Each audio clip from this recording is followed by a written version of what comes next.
This is the Iron Sharpens Iron movement, sharing insights into the power of people-centric leading.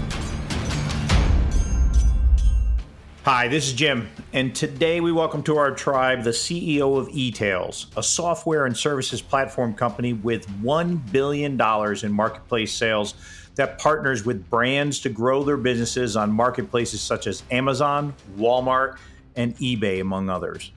During his 15-year career in technology, he's held leadership positions in Microsoft, Amazon, and Groupon. He's also consulted with the world's largest hedge fund, Bridgewater Associates, one of the world's largest fixed income investment advisors. A mentor and advisor to early stage technology startups through his association with Techstars, and he's authored several books on business planning and execution, career planning, and leadership. This is Kunal Chopra. The Iron Sharpens Iron movement is brought to you by N2 Growth, a leader in executive search, leadership development, and talent management. We find and develop the world's best leaders. Learn more about our practice by visiting us at n2growth.com or click on the link in the show notes of this podcast. Well, Kunal, welcome to the Iron Sharpens Iron leadership movement. We are certainly happy to have you here today, and I will tell you the tribe will be better in position to understand leadership even more from listening to a lot of your experiences when we're done with this podcast. So welcome to the tribe. Well, thank you, James. I'm happy to be here. Kunal, I've read your bio as we started getting into the podcast, and what a great and fascinating career and journey that you've taken. And, one thing that I do, you've had 15 plus years in technology. And one of the things that I like to say to people is I kind of don't care about what widgets you make or subject matter expertise you're in necessarily, because there's tons of shows to talk about that, right? I'm sure you appear on many shows that talk about technology or entrepreneurship and all that stuff. But the thing that I want to focus on with you is through your journey, you have certainly not only have become a fantastic executive yourself, and an entrepreneur and an investor, and an educator, and you've authored many books, but you've seen leadership, both good and bad. And I'd love to kind of start pulling that out of you a little bit about, I read a quote from you that I love. I love that you said that you focus on taking a career and life from average to next level. And I love that, because I think when we start to focus on those things, that's what everybody wants to do. We want to try to figure out, and I'm sure the listeners are trying to figure out, how do we go to the next level? So with that as a tee up, Kunal, I'd love to kind of just have an overarching starting point with what have you seen out there on what does leadership look like from your point of view, and what does right look like? Yeah, that's a really good question. And, a lot of people will define leadership in their own way. I mean, for me, it really just comes down to, are you maximizing the potential of your biggest asset? And that's your people. And I think, people at the front and center of everything that you do. And if you keep that as a corporate priority, I think will change your mindset around leadership. And so in my case, for example, at etailz, and my current company, and we have a goal that we have set for the year, which is around people. And it is literally what I just said, to maximize the potential of our biggest asset, our employees. And we've kicked off programs, et cetera, to make sure that happens. And so we just look at, do you keep people at the center of everything that you do? And do you build your business around those people as your assets? So for me, it really just starts there at the most basic level, is, are people at the center of what you do on a day-to-day basis. Did that come from somewhere? When you first started out, whether it was, getting your undergraduate to your graduate, was it when you first entered the workforce? Was it your upbringing? What started you to think about that people were the most important asset in any organization? Yeah, I have seen a lot in, like, just career perspective. I've just seen a lot of very bad leadership, where it was very task oriented, very project oriented, very numbers oriented. And don't get me wrong, I'm not saying that those are not important. At the end of the day, we're all responsible for to hit certain numbers, to be able to drive towards goals, etc. But if you really deep dive into what are the true drivers of those numbers, it comes down to your people. It's your people executing for you, the productivity of your people, the happiness of those people. So if you really break down the business problem at the highest level, which is I need to hit a certain financial goal, and then break them down into all the different drivers that would achieve that goal. Yes, you've got your products and services, you've got customer satisfaction, but it just really comes down to the execution of your people. And I've seen that more so in tech, for sure, because that's a very people centric. Like you have developers and you've got engineers, and all those, the profile of those people, and they're very crucial to how you execute. So you know for me, it just came down to this fundamental understanding of the drivers that drive to the top line or towards your financial at the end of the day are your people.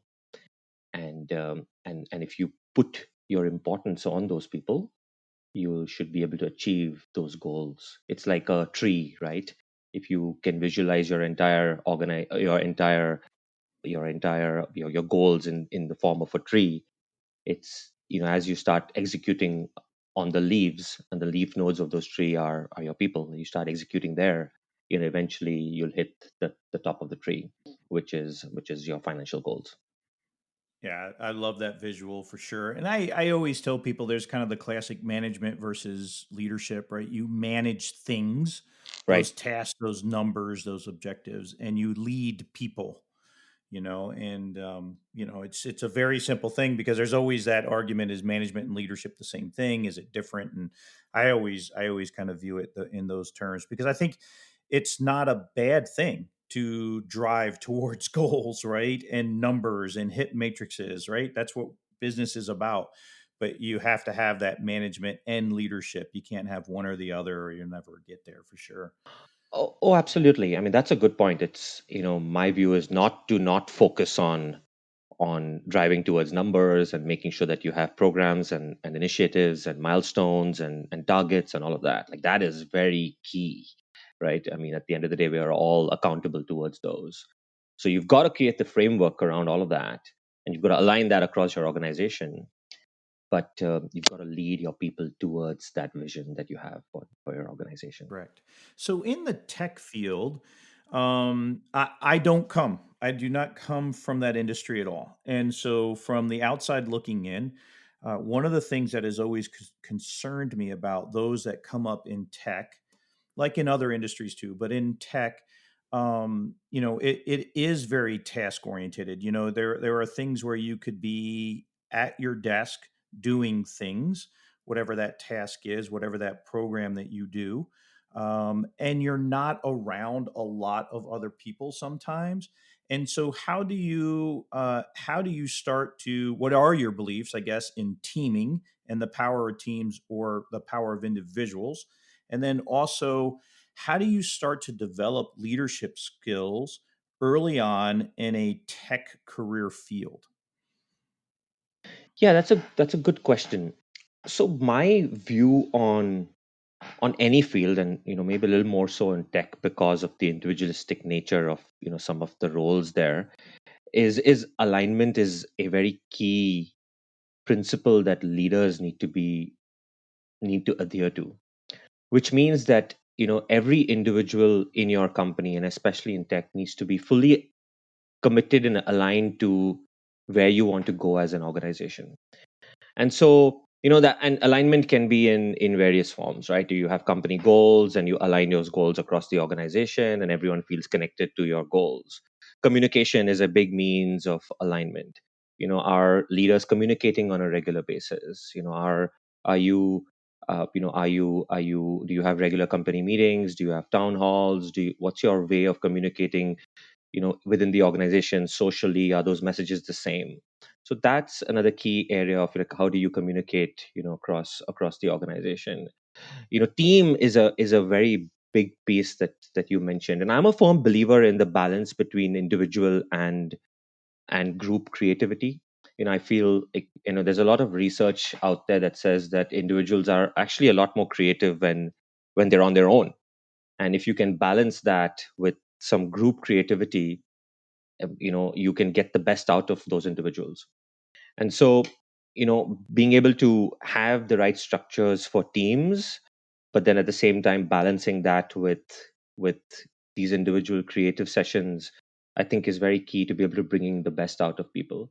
So to answer your question, Jim, there's no one sort of view on how what's the best way for this to operate, but it's this combinations of making sure that you're aligned across the organization, making sure that we're communicating on a regular basis, making sure that you have the right structure for teams, making sure that individuals, you can bring the best out of them by giving them their space and their time to be able to be creative, combining that with these group sessions around creativity, and all that sort of coming together in an aligned machine is how I look at the world when it comes to leading through an organization. So at your current organization, etailz, do you, where you sit as the CEO, do you lead the charge on some of that, or do you find people that know how to really run kind of that side of the house when you are bringing in individuals and allowing them to grow individually and then having the right time to form them as a team? Do you have an example of how you kind of handle that in today's organization? Yeah, a good question. So in the case of etail specifically, we went through a little bit of a shift. So when I came into the organization, there wasn't a lot of structure within the organization. Our mid-level managers didn't have the right leadership skills. People sort of lacked some clarity, and the organization at the time was going through a little bit of a turnaround, and that's why they needed a new CEO, and all of that. And so at that point of time, I had to be a little more hands-on in terms of the kind of organization that we want to lead. So right from starting with the basics, setting out what our long-term vision is, right to what's our mission statement, what are the set of values that we are going to adhere to. We call them leadership principles within the company. Making sure that we have aligned goals. How do those cascade across the organization? What's our business review process? How do we form teams? How do teams operate? Just putting together the leadership infrastructure for the entire team and giving the organization a framework to operate under was what I did. Where we have transitioned, 6, 8 months now later, is where the teams are now governing themselves. So now we're at a phase where we don't really have me telling people what to do or how to operate and how to lead, but now we have self-governing teams. So we have teams that form, they come get approval from leadership on a project that they want to kick off. We have a framework for that. We've got an appointed team lead. They report back to management. They've got executive sessions that they hold on a regular basis. They report back to us on a regular basis. So we've now transitioned from Kunal giving you direction all the way to a more self-governing organization. And I, to me, that's success. And we were seeing that, like, people taking leadership on their own, people being empowered to be able to go drive on their own, and feeling connected to a larger mission that they're all part of. I think that's one of the signs of a high performing organization is self empowerment. You have to Hmm. have self empowerment to in order to drive a high performing organization, because if they're looking for that hierarchical command and control kind of scenario, it will never be a high performing, optimized organization without empowerment. Oh, So absolutely. Yeah. when you said, you got there, you took a look around your environment, and these mid-level managers weren't necessarily developed correctly. What were some of the things that you did to put them on the path of development? Did you enroll them in leadership classes? Did you bring somebody in to do workshops? Was it hands-on to show them this is what leadership is? Like, what was kind of your technique? You come into an organization, you see that they're under development, and this is with no disparity, towards etailz itself, right? But like when you come into an organization and you say, okay, this is very common for a senior executive to say they aren't developed to the level that I need them to be. What was some of kind of your first reactions to that and what did you execute on? Yeah, no, that's good. So we did a number of different things.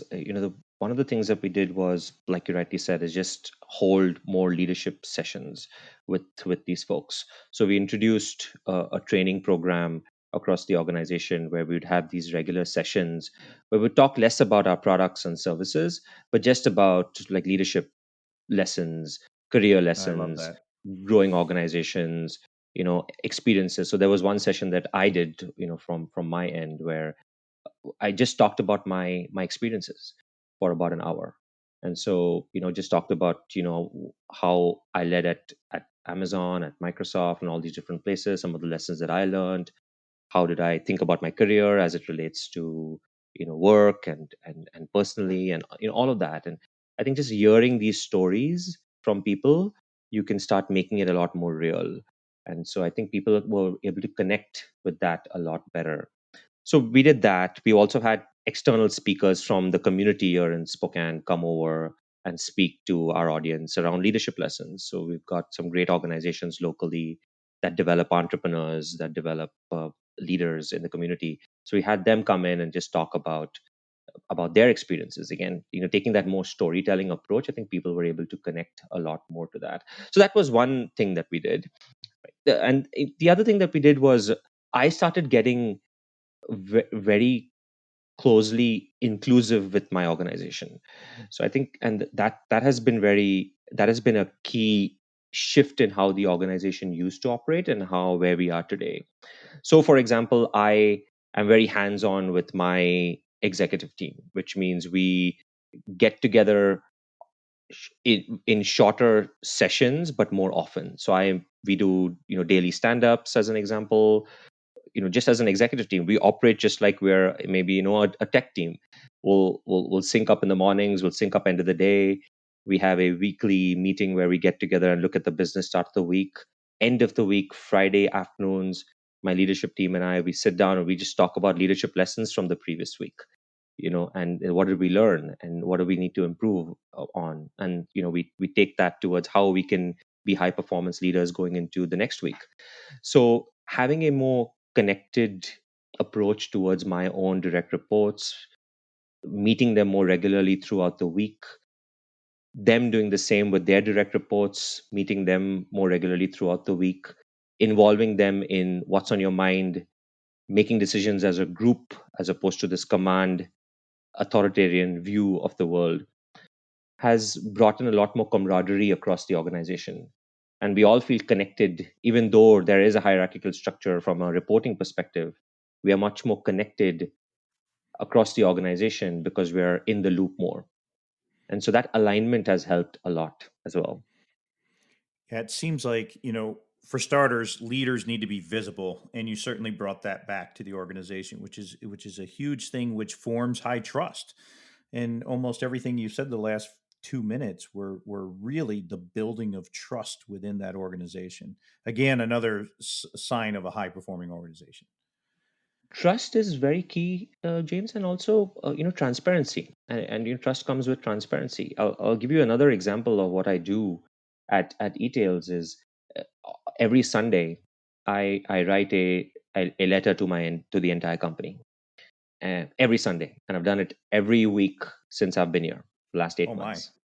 And I have all the letters, like all of them stored, and I just talk about what did I learn from the previous week, what's on my mind, what's stressing me out, what are some of the big wins that we had. And I want my employees to feel fully connected with me in how I'm thinking and what our plans are.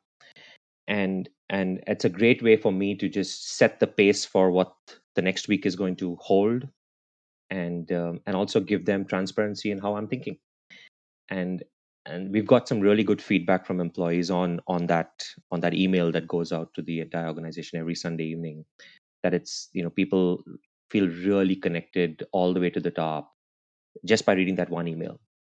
And That's brilliant. It that's really helped is. me. And Kunal, I would argue that it's more than just transparency that you're providing them. It's actually showing your vulnerabilities. If you are truly writing, hey, this is what's keeping me up at night. This is what I saw last week that worries me. This is what I'm hopeful for. That shows a lot of vulnerability too, which is not a hallmark that a lot of leaders demonstrate, but it's certainly a key to successful leadership is to show your vulnerability too. So, Absolutely.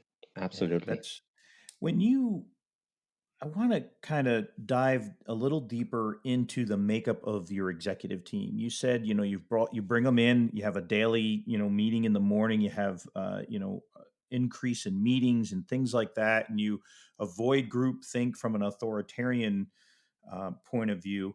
What do you look so when you came in and you said, okay, potentially, like my first line supervisor or underdeveloped, all that kind of stuff for your executive team, what do you look for? What are some of the characteristics or traits of the very senior people that you need surrounding you? And from your point of view as a senior executive, a CEO now sitting in the chair, what type of people and characteristics do you need around you? Yeah, that's a good question. So the makeup of my executive team from a functional standpoint is aligned directly to our value chain. So, that was step number one around, how do we deliver products and services to our customers, and what does that really look like, and then how do we design an organizational structure around the value chain that we aspire to become. And so that was the more technical aspect of how I designed my leadership team initially, and my organization as a whole is just, taking that customer view first. That was step number one around just, what kind of leaders do I need, who do I need from an executive standpoint, and from that came out we need a CFO, a COO, a head of product, HR, etc., etc. And then it really came down to kind of the individuals, and and what do I want to look at, from a perspective, from that perspective. And for me, the first thing was let me keep my executive team aside. How do I want to build a structure within etailz itself? So what was really important for us to define what I've initially called our leadership principles, which are the values of our organization. And so I defined, in working with people in the organization, a set of 6 leadership principles that are the basics of how we operate at etailz. And those leadership principles are the foundations of everything that we do at etailz, right from, our talent reviews, to the decisions we make in a meeting, to recruiting people into the organization. Those leadership principles are how we run the organization on a day-to-day basis. And, for example, a leadership principle is we are partner obsessed. We look at our customers as our partners. Another leadership principle is we are insights driven, or we are owners. Those are all examples of leadership principles of how we. So for me, whether you're a frontline employee or you're part of my executive team, number one, are you the best proponent of my leadership principles was the Mm. key. And I wanted every person in the organization, whatever level you are and however senior you are you one of the best proponents of these leadership principles? So that was really key for me early on, is to make sure that I have the right structure on how our people should operate, and do I have the right executive team adhering to that framework. And so once that was done, then, like, to your second point, like, what kind of individuals do you want in your team? At a very highest level, I look for diversity. And I know that's a very cliche concept. Everyone is looking for diversity, or we talk about diversity, but it truly is something very seriously taken by me. And so, for example, I have my CFO, who is one of the biggest devil's advocates out there for anything that we do, and I love that about him. And he is always pushing the boundaries around the decisions that we make, and he's always challenging us around the decisions that we make. And I like that, because he's avoiding groupthink. He's always pushing us to do the right thing for the organization, giving us different perspectives. So that's been really key. I've got diversity in experience. So I've got people from the industry on my executive team. I've got people who one of the first 5 employees at etailz. And so I've got a balance between both industry and inside experience. I've got women on my leadership team, so I've got this balance between, I've got an international leadership team. So I come from, originally from India. I've got another executive from Canada.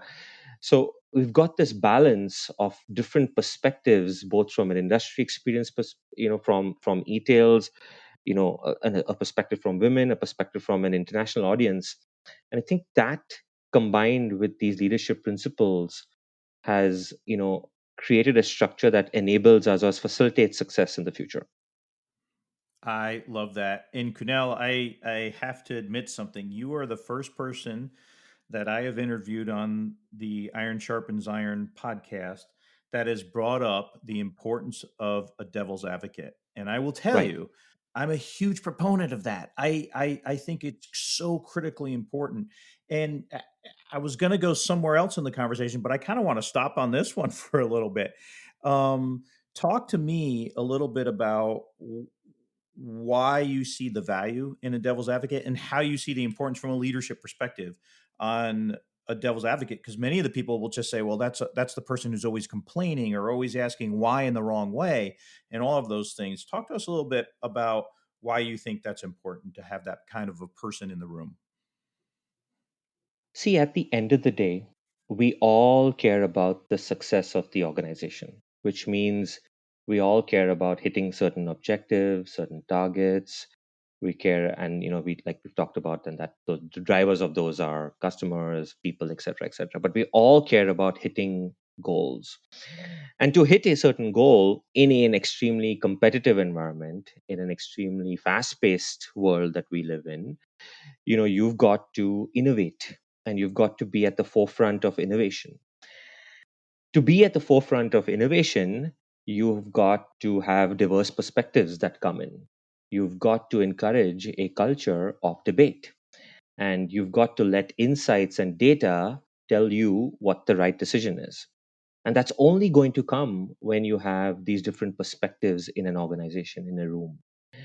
And so, keeping data and insights at the center of everything and letting experiments and and the hypotheses around those experiments and tests around those experiments tell you whether you should take a particular direction or not, in my view, is just common sense.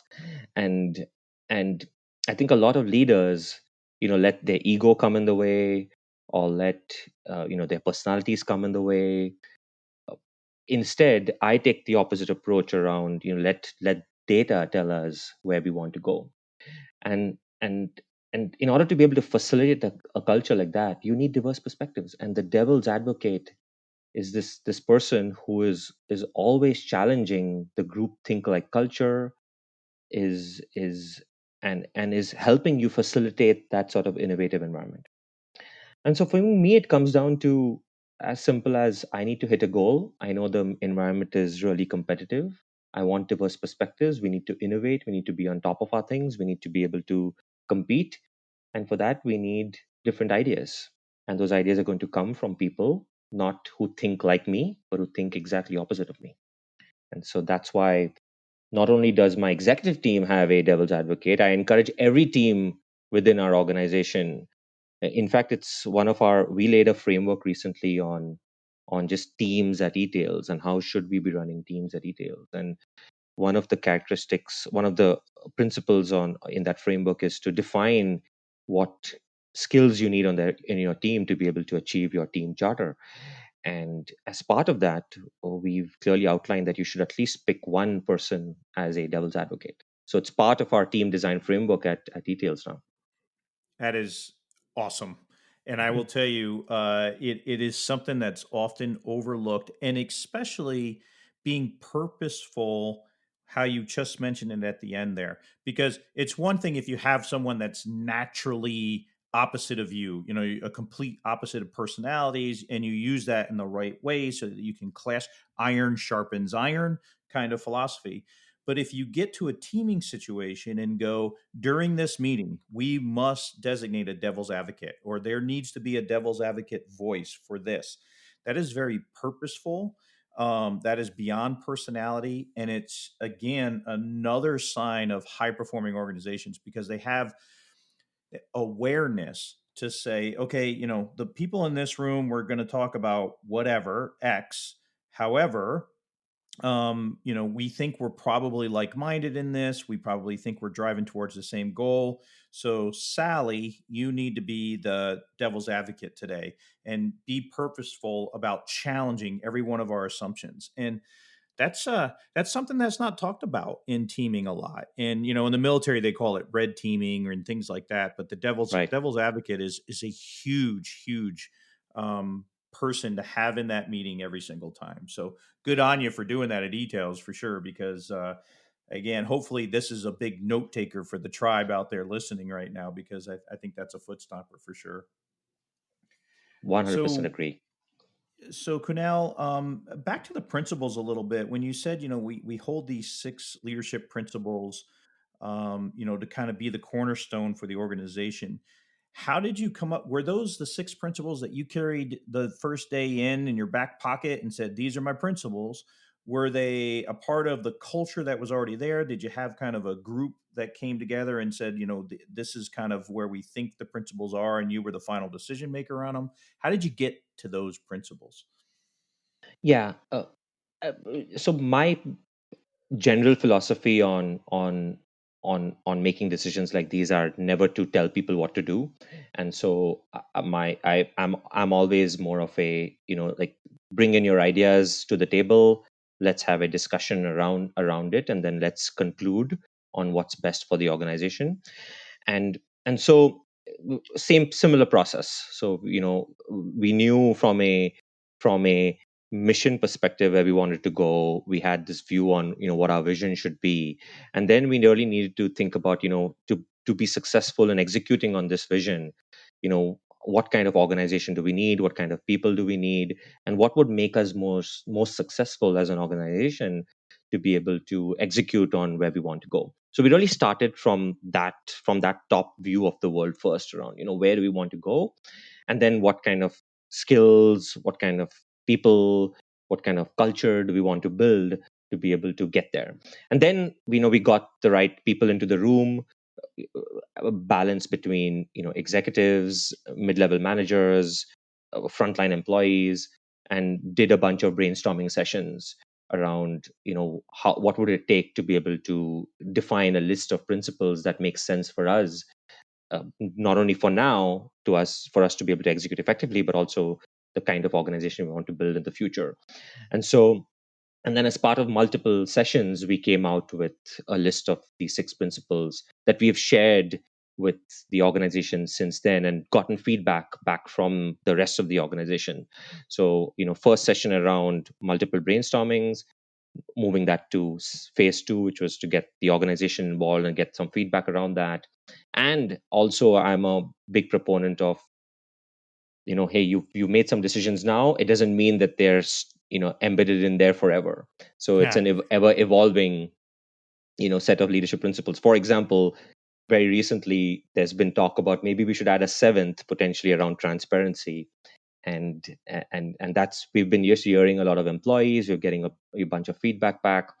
And so I'm also a big proponent of, yes, we will continue to evolve the organization. And as we all know, an organization is a living being, and it keeps evolving. So that's something that we'll do. So, to answer your question shortly, no, I didn't come with kind of my predefined notions. I definitely was very involved in the creation of them as part of being one of the individuals in the team there. But yeah, it was a team driven effort. So, as you built these leadership principles, and you just talked about, hey, we need to adapt every once in a while. We can grow. It's a living organism. W- What are your thoughts on leadership competencies? So, do you believe there's a leadership competency that is enduring, that from almost the beginning of time until now and well into the future? Is there kind of a leadership competency or a trait that you think's enduring? And then the second question would be, do you think there's an emerging leadership competency that maybe we weren't even talking about 5 or 10 years ago, but that you believe, looking into the future, is an absolute competency required moving forward? Yeah, that's a good question. My default to a lot of leadership competencies are around we all have our own leadership styles, and we need to bring, everyone's leadership principles are different, and and whatever your style is, you should, you should be yourself, etc., etc. But over the years, I've also realized that, you know and alignment has been a very key leadership competency that a lot of leaders either some do really well, but a lot out there don't do really well at. And I've seen that. I was at Microsoft, and I was part of a team that we had some really, really capable people on that team, but there just wasn't alignment across the team. And alignment in communication, alignment in goals, alignment in transparency, that was just missing. And so I've realized over time is, some of the best leaders can bring a group of people together in a completely aligned manner, all trying to achieve the same mission, the same objective. And a great leader has the ability to be able to do that really well.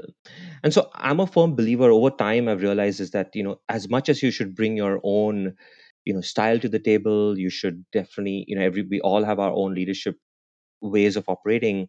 At minimum, you should be able to bring a group of individuals, diverse set of individuals, together in an extremely aligned manner to be able to take them to where you want to go. And your ability to be able to do that, I think, is key. So so that's what I've realized over time is alignment as a competency is extremely important. And I think going into the future, we live in a different age, James, now. Very, we live in an extremely fast paced environment. We live in a very global world.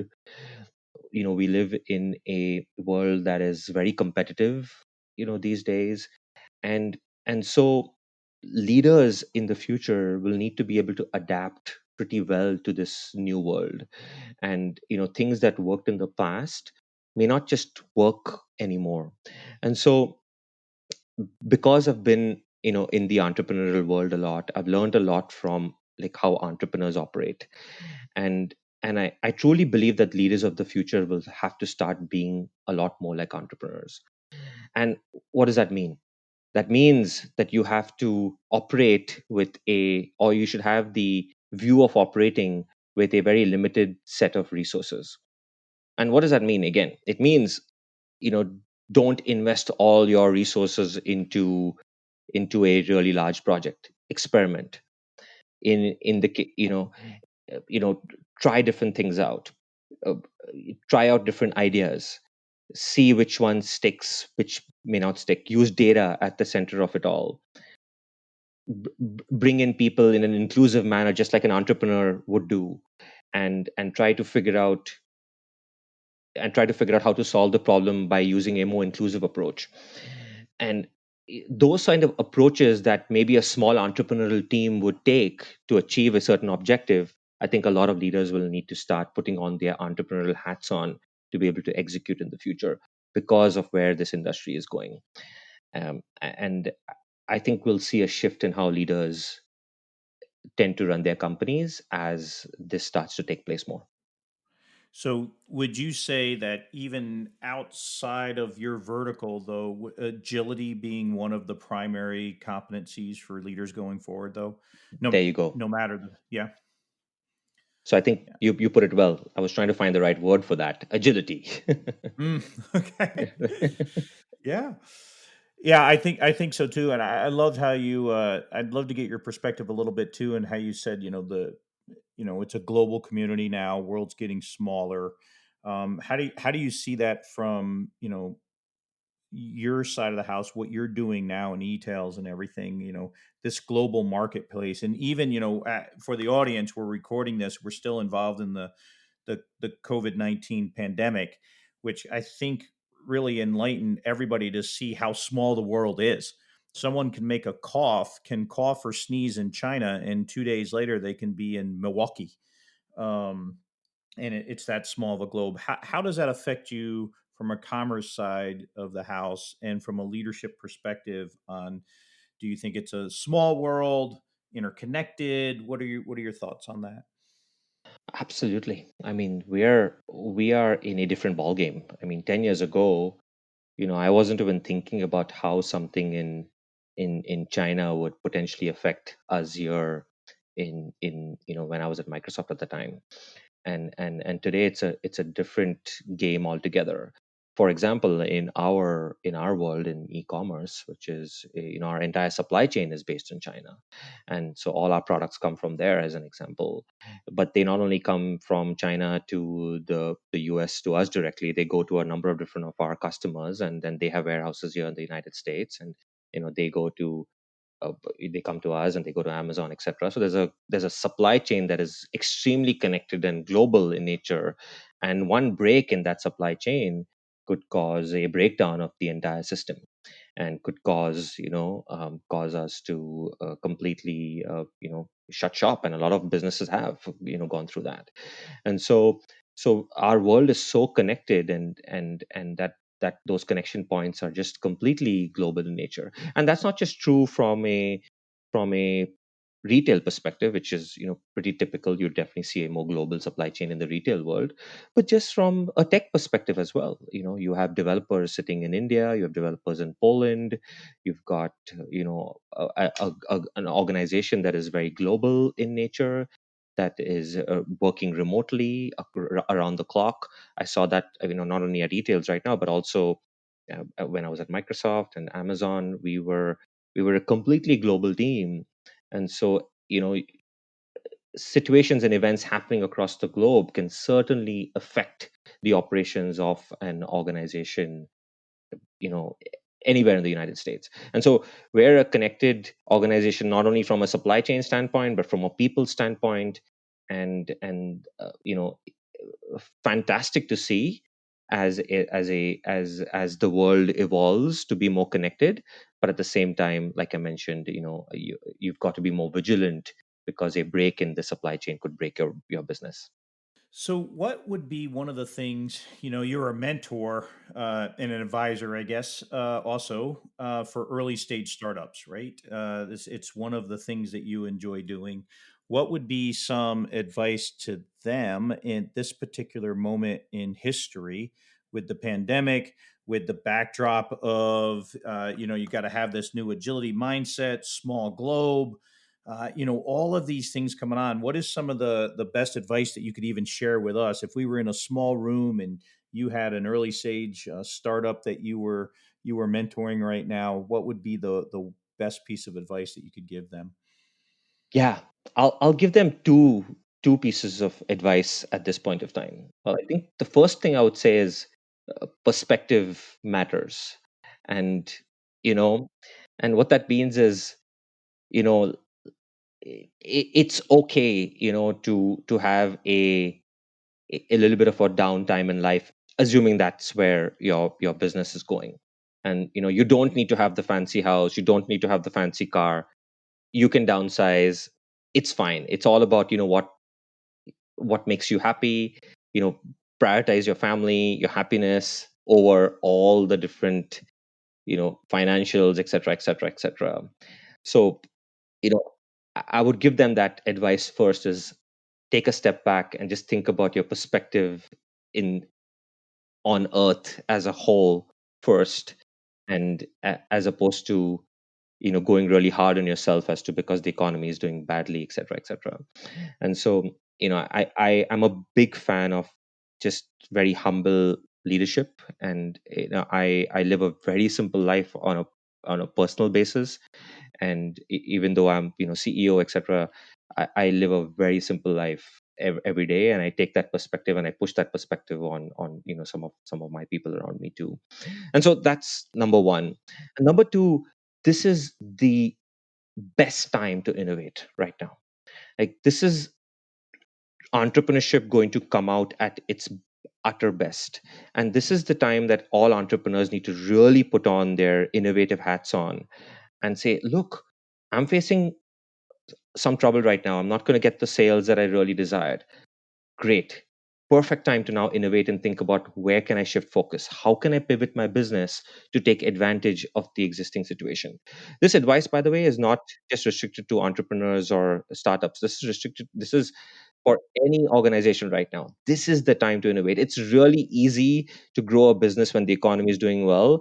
It's really easy to call yourself an entrepreneur in an environment that's doing really well. Your true entrepreneurship chops will need to come out at this point of time. And so innovation is key at this point of time. And James, like we talked about, you go back to the basics, get your team in place, get them into the room, keep all your egos outside, get all the ideas onto the table, inclusively brainstorm, and those principles around how you run a team will now be extremely crucial for you to be able to follow. Kunal, I couldn't have summarized our conversation any better than what you just said. That's absolutely right. And perspective and innovate and be innovative is timeless and more critical now more than any. And it all still is with the backdrop of the fundamentals and being people centric minded first and having everything that you listed about the team. And I'll tell you, Kunal, I think I have a page and a half of notes off of this conversation because you are one insightful individual on how it's viewed from the CEO point of view, all the way to just being a good human, someone that understands the power in diversity, the power of empowerment, all those fundamental leadership traits. And that is why you've been successful in your career so far. So we certainly are honored to have you here with the tribe today. We enjoyed the conversation and hope to have you back for a second episode at some point because this was a great conversation with you. Absolutely. No, it was my pleasure. I certainly enjoyed our time together. And thank you for all those comments. I appreciate it. All right, Kunal. Thanks again. Thank you, James. I appreciate it. Thanks for joining our leadership movement this week. Talking to Kunal about the importance of leaders realizing it's less about the product and more about the people, and the simple act of practicing the fundamentals of leadership that leads to success was certainly a call to action for our tribe. Don't forget our show notes are posted on the website with key leader takeaways and suggested action plans. Be sure to subscribe to the podcast and tell a friend so we can continue to build our tribe. Join our Facebook group to get even more behind-the-scenes action and exclusive content for leaders. Until next time, remember that iron sharpens iron. Make yourself and others around you better every single day.